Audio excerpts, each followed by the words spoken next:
Hello, Professor Toybox here along with Tonto, and today I'm going to finish my Safari toy box. The first thing I want to do is add some transportation so that players can travel a little faster around this huge toy box, and I'll start with the easiest mode of transportation first.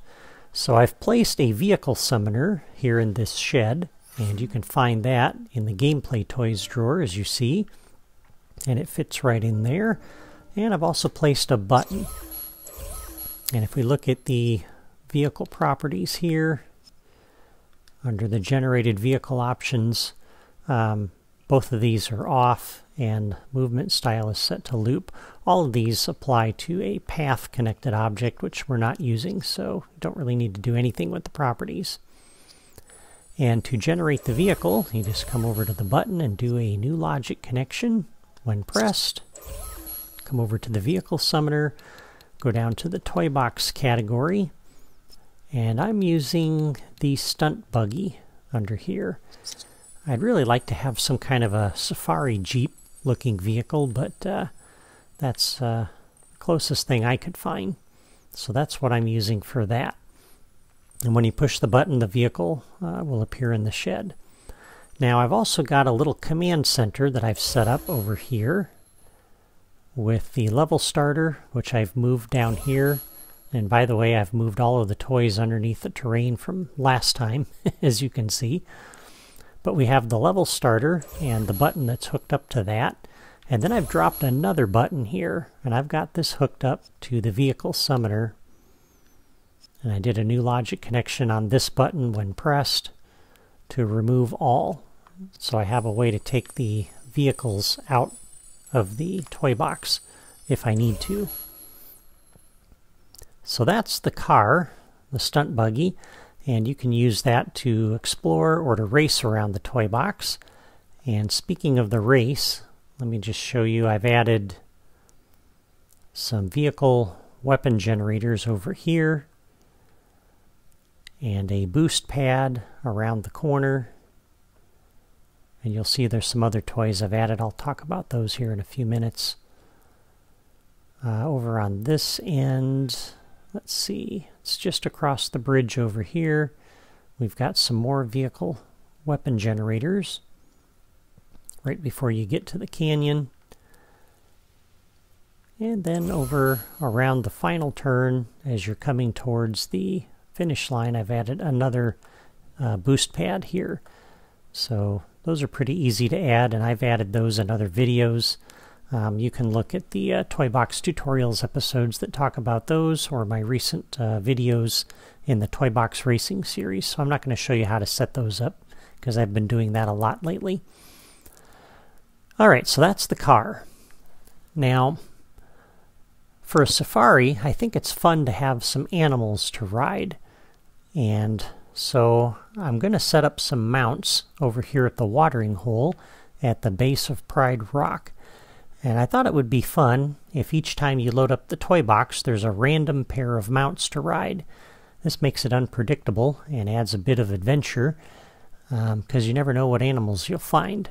So I've added a randomizer and 2 vehicle summoners, as well as 2 locators here at the watering hole.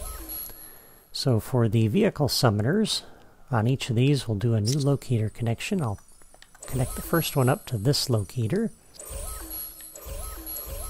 and the second one will connect up to the other locator.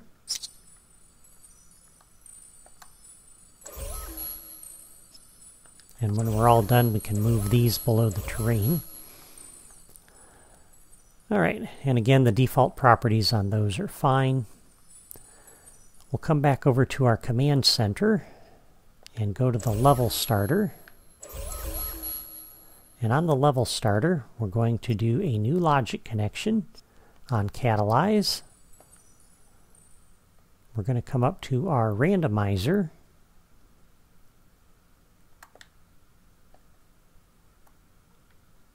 Oops, I guess I already made that connection earlier when I was playing around with this. So basically you're going to come up here and do action on the randomizer, which invokes the randomizer. And then the randomizer in turn is going to invoke those vehicle summoners. So I have my power disk down for Tantor. So one of the animals that I'd like to have appear randomly over here at the watering hole is Tantor, so that we can ride him. So on the randomizer, we'll do a new logic connection. On random trigger 1, we'll come over to each of these, and we're going to come down to the hexagonal power disks and select Tantor. So there's the first one. And then new logic connection on the randomizer on random trigger 1. Come over to the other vehicle summoner and do the same thing. Hexagonal power disks, Tantor. Alright. And then on the randomizer, new logic connection on random trigger 2. We'll come in here and we'll go to the mounts category this time. And I'm going to select the Toy Story Zebra. And a new logic connection on the randomizer on random trigger 2. We'll go to the other vehicle summoner and do the same thing.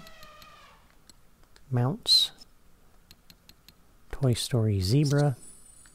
And of course you have to have the Toy Story playset from 1.0 to unlock that. On the randomizer, new logic connection on random trigger 3. We'll come in here and again we'll go into the mounts. And for this one, we'll do the mule. And I can hook up all of these, but basically, for random trigger 4, we use the black horse under the mounts. For random trigger 5, I'm using the chestnut horse. For random trigger 6, I'm using the puffer pig from one of the Star Wars playsets. And we're also using the elephant for random trigger 7. So that gives you a wide variety of things to do. So you see how I'm hooking those up. You can do the same thing for each of those, or you can pick other animals, whatever you like. And then, of course, the other thing we want to do is come back over here to our command center, to our other button here, and hook this up. New logic connection when pressed, and go to each of those vehicle summoners.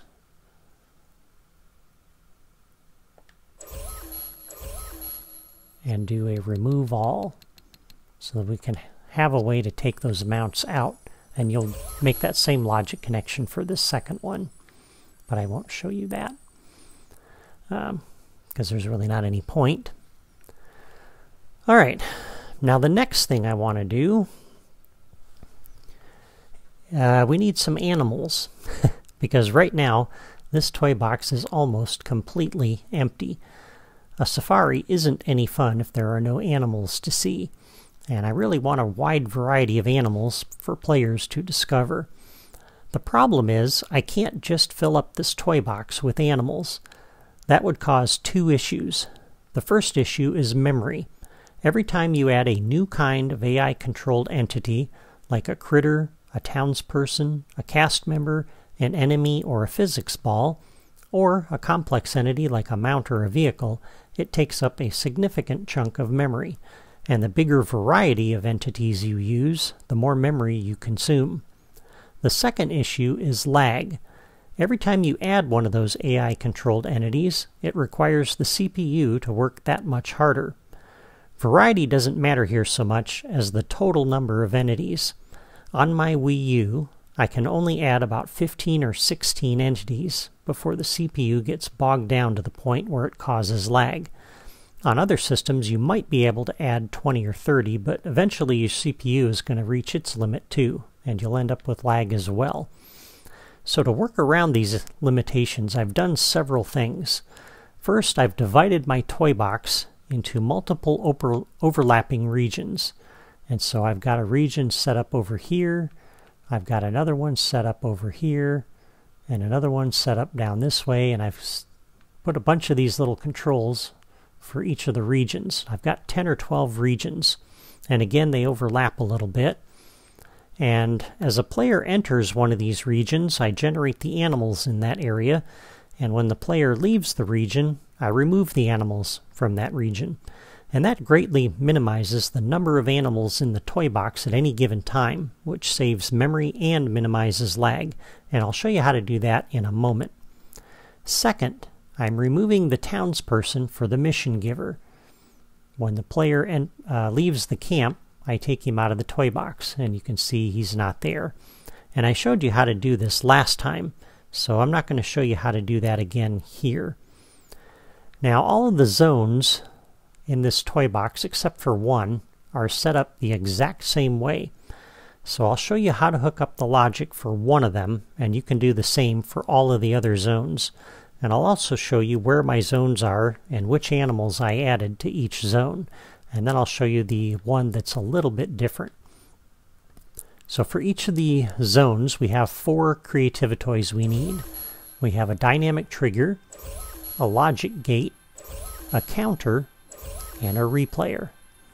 And on the replayer, I've already set up all of my replayers to generate the animals. And so if I come out here, and let's just go ahead and step on this replayer, and I will do a playback, which is Y on my Wii U. You'll notice we have some deer that are over here. There's some deer that are out that way. And another deer over there. So for each replayer, I'm putting down 6 or 7 critters. And I'm only using 2 or 3 kinds of critters from the critters drawer. Alright? And I've showed you in previous videos how to use the replayer to put those in. So you can go look at the Toy Box Tutorials episode for that. Or you can watch some of my other videos where I've used the replayer. But let me go ahead and clear my replayer to take them out. I'm not going to show you that here because that would be, again, some extra time that we don't need to use. Alright, so for the zone, we're going to hook up this dynamic trigger to this locator. And that locator is going to be the center of my zone. And you'll notice I've placed it kind of out here on that terrain seam at the 4 corners of those terrain blocks. And so that's where the center of this zone is going to be. And so on the dynamic trigger, we'll do a new locator connection. We'll connect up to that. And I'm going to use the dynamic trigger to set up a radius around that locator. So on the properties for the dynamic trigger, the target is going to be the locator that we just connected. And for this zone, I am going to set the radius around the zone to be 120 units. And again, that's there's 4 units per block. And if you're not sure again what a block is, my definition of a block is just that. So if you come up to the basic blocks drawer, this is 1 block. And there are 4 units for each block. So if I'm setting this to 120, you're looking at a 60 block radius around, or 60 block radius around that locator. So that's quite a big area. So once you enter into this zone, no, it's not 60, sorry, it's 30. I knew that was too big. Sorry, my math skills are obviously lacking. 120 divided by 4 is 30, so it's a 30 block radius around this locator. So when the player enters that area, then we'll generate the animals. And the way we're going to do that is on the dynamic trigger, we're going to do a new logic connection when entered by player any. We're going to come to the logic gate and do an input. And on the logic gate, a new logic connection on output. We'll come over to our replayer and do a playback.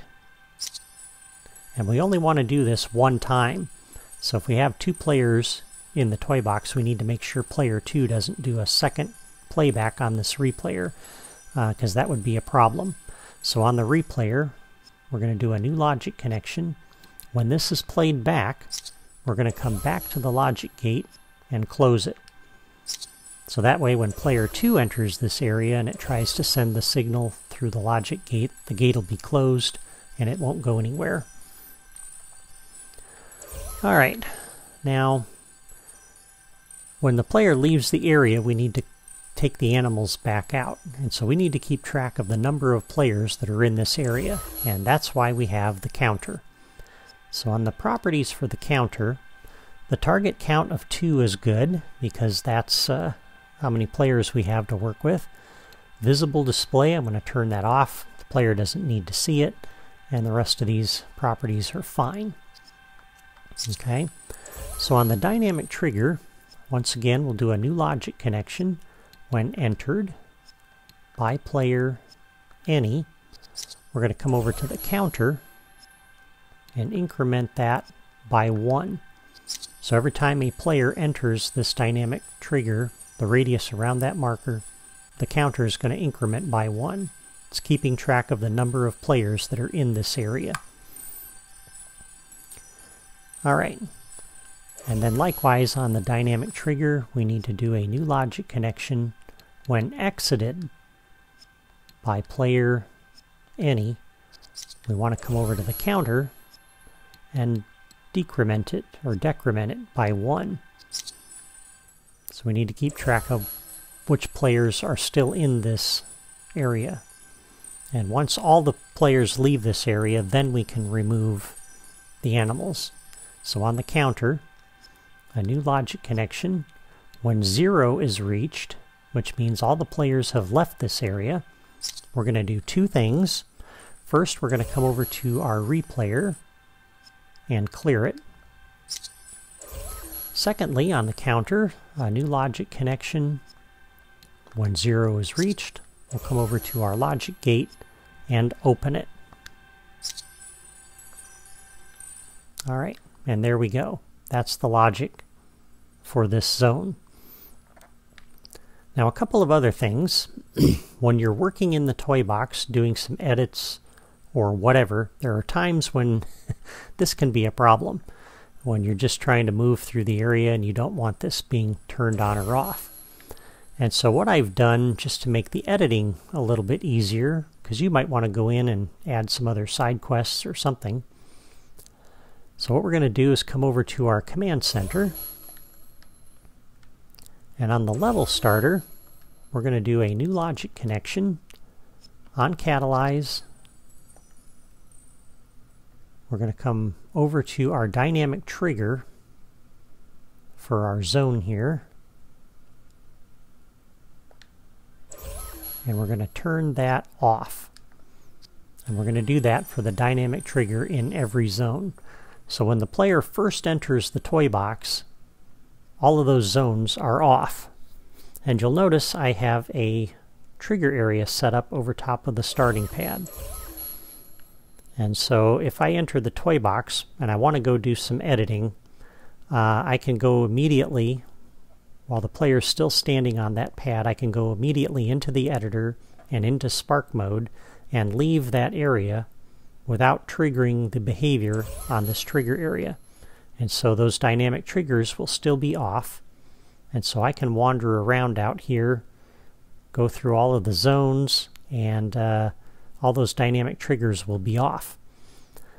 But when I want to turn them on, like when I am done editing, I can come back here to the start pad, or when I load up the toy box and I'm just playing, as soon as the player walks out of this trigger area, we'll want to turn on the dynamic triggers.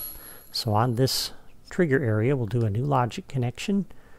When exited by player any, we'll come over to our dynamic trigger for each zone and turn it on.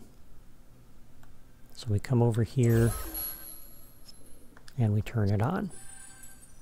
Okay, so that gives us a pretty easy way to turn these things on and off. So again, when we enter the toy box and first load it up, those are off. And I can immediately go into Spark mode, into the editor or whatever, come out of this zone like this, and then come back out and out here, and the zone would be off. And also, because I have the because I have the command center set up down here. If I needed to, I could come in here and hit the button connected to the level starter, and that automatically turns off all of those zones as well. But of course that level starter is also going to put our starting animals over at the watering hole, and so this button here takes those back out. So right now all the zones are off. There are no animals at the watering hole except for the version of Tantor that I put down with my power disc. So that is how you set up a zone. It's pretty straightforward, and like I said, all but one of them are set up the exact same way. You're going to connect to a locator and you're going to set the properties. The properties are a little bit different on the dynamic trigger for each zone. So this one over here, for example, and I'll show you all of these, but this one's connected to that locator, which is on the terrain seam right across from this little thing over there. And on the properties for this dynamic trigger, I have that one set up to 144. So it's a little bit larger than the area around the first radius that we did, around that first locator. Over here, I've got another zone, and this one is set up around a locator up on that rock. And for this one, I have it set at 120. I've got another zone set up over here, connected to a locator over there. And the properties for this one has the trigger distance set to 120. I've got another zone set up over here around the watering hole, and the dynamic trigger is connected to a locator over there, which is the same one that I'm using for one of the vehicle summoners. And the radius on this one is set to 108, so it's a little bit smaller. And you might be wondering why that is. You could set it to be 120. I set it to 108 because I was thinking of players who could be back here up on this hill.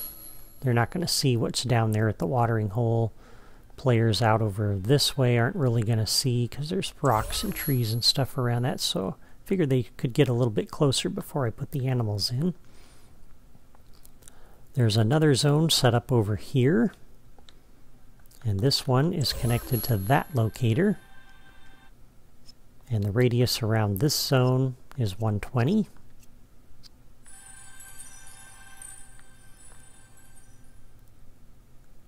Down here at the lower watering hole, we have another zone set up. This one is connected to a locator right there. And the properties on this one has the trigger distance set to 180. So it's a much larger area. I wanted to make sure I encompassed the cliff edge over here, that far away from it, as well as the cliff edge over here. And then another zone is set up here for the lions, and that's connected to that locator, and the radius for this one is 160. Again, the logic is set up the same for all of these. Alright, the last zone is the mountains, and the difference here is I'm using a huge trigger area instead of a dynamic trigger, and I didn't want to generate any critters on the mountains unless you were actually on the mountain or approaching it. You can see it stretches out to the rocks around it, so if the player starts to climb up those rocks, I generate the animals. And so that's the only difference, is instead of a dynamic trigger I'm using this, and so I do the enter and exit on this to connect to the logic gate and the counter. And those controls are under here. Okay? So those are set up the same way as all the other zones. The only difference being the trigger area, because I kind of needed a square area to cover the mountains. Alright, so last thing I need to show you then, I believe, are the animals in each zone. So over there, in the first zone, let's go to the critters drawer.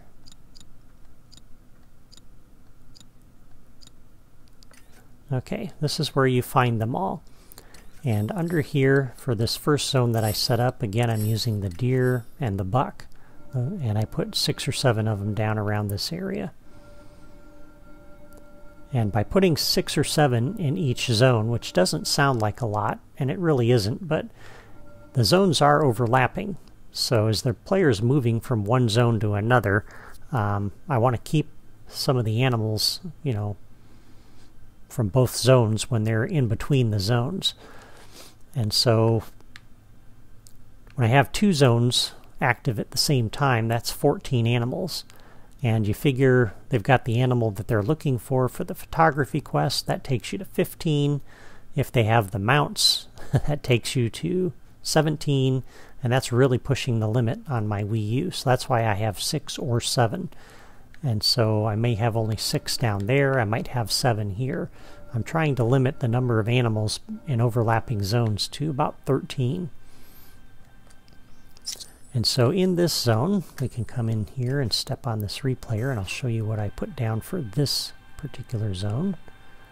So if I do a playback on here, you'll see I got 3 deer over there, and I got a couple of deer over that way. And then I've got a little critter over here. He's a wolf. And another deer out over there. So I've actually, on this one, got 7. So I must have had 6 down at that other one. And then I'll go ahead and clear this replayer to take those out. For this next zone over here, this primarily was put in place for the mountain up there. And so that's what you're going to see when I step on this. Might have been faster to come into Spark mode and just head over here. But let's see, replayer is over here, so I'll do a playback.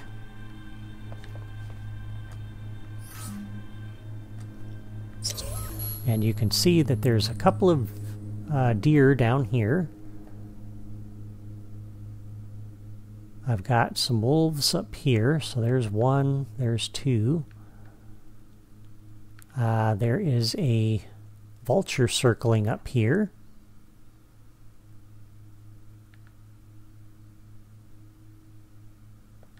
And there's another vulture circling right here, up in the air. Okay? So that's what we have there. We have 6 animals. I got 2 deer, 2 wolves, 2 vultures. And the wolves are over here.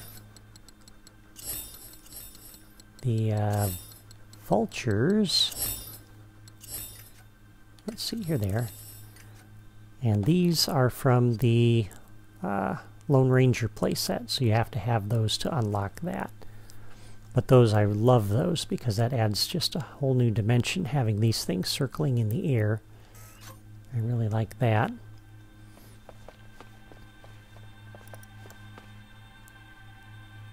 Alright, let me clear that. And save a little time. Let's zip over here. For this one, I added some different animals. And again, where I place these with my replayer doesn't really matter. You can put down whatever you like, wherever you like. But I put down a skunk. I put down some sheep. And I believe I've got another vulture circling around up over here.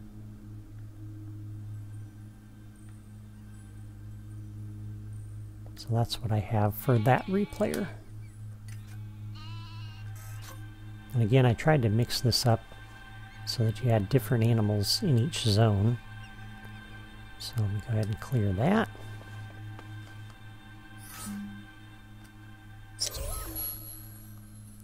All right, for the watering hole.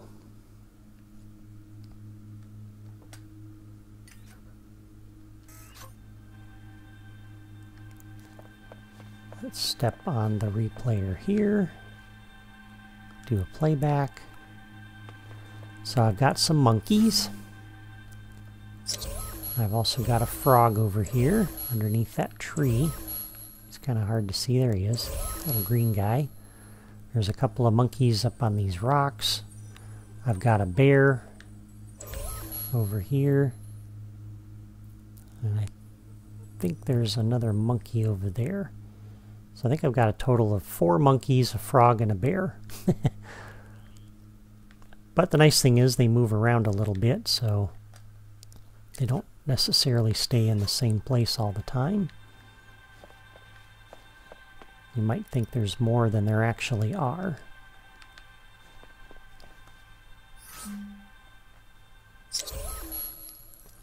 In this zone over here,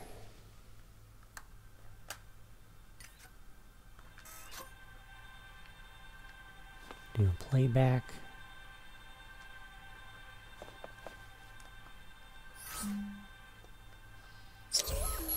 Okay, so here I've added some critters that look like warthogs. These are actually, if I can find my notes here, these are actually Hoth hogs from the Rise of the Empire, Rise Against the Empire playset. But they look like warthogs, so there's nothing to say you can't use ones from the Star Wars playsets or whatever. This one here is an ice scrabbler from that same playset. And I've also got a vulture circling here somewhere. I think he's over this way. There he is. So he's just kind of circling around this area up here.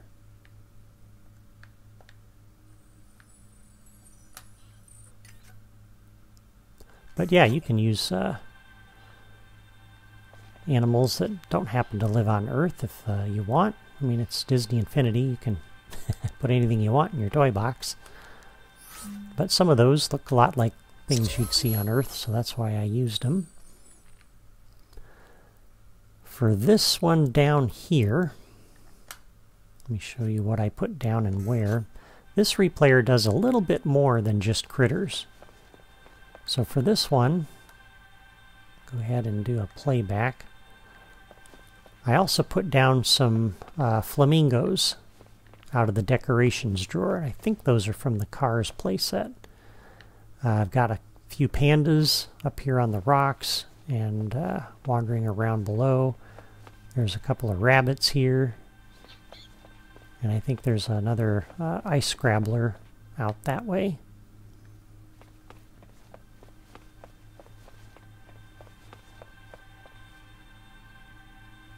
Go ahead and clear that. So that gives you an idea of what I put down and where. Again, you can put down whatever animals you want, wherever you'd like in your toy box. But if you want to duplicate what I have, that's what I've got. This replayer, do playback. This puts down the lions. So there's 3 lions. I think there's a 4th inside the cave. There's a vulture up there, and there's a couple of giraffes wandering around down there. And actually, I think I got 3 giraffes out here.